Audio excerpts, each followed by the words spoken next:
She remembers the last time she wept. Uncontrollable tears and stained pillowcases were indeed her fortune, but they never reached the side of her face. Instead, the tears were kept between the messages she tried to speak, only hoping and wishing to hear sincere concerns. Are you okay? Let's talk it out. Plead with her by saying, do what you must, whether it's a scream or a shout, just get it out. And at this point, all she's learned is that it's you she can't trust. But it's only because you gave up. And she wishes you didn't.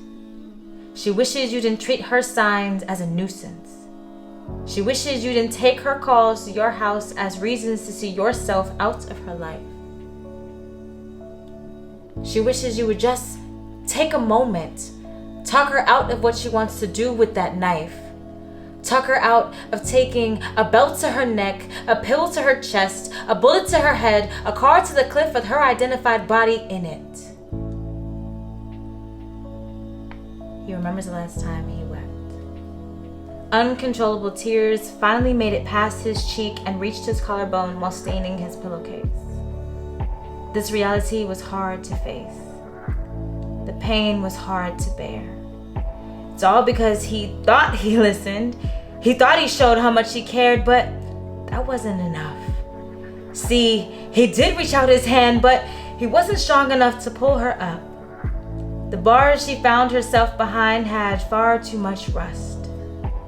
He found her heart couldn't take his tough love, and the ridges of their embrace were far too rough. All he figured was he couldn't do this alone, so he wrote a song, no. He wrote a poem, no. He went for a walk, no. He cleared his head because he was clouded by the dark thoughts, no. He was looking for the right words for when they finally got the chance to talk, so he called. He heard the dial tone. He was ready to listen this time, intently this time, with the right kind of love and all the time in the world this time.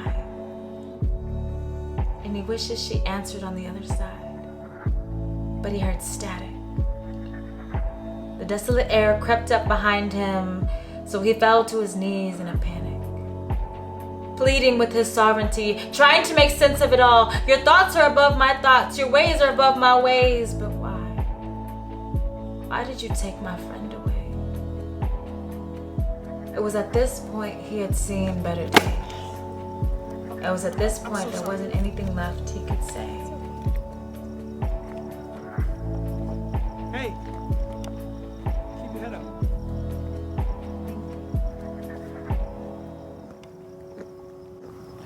And now he knows the human soul should be cared for, but instead, in better ways.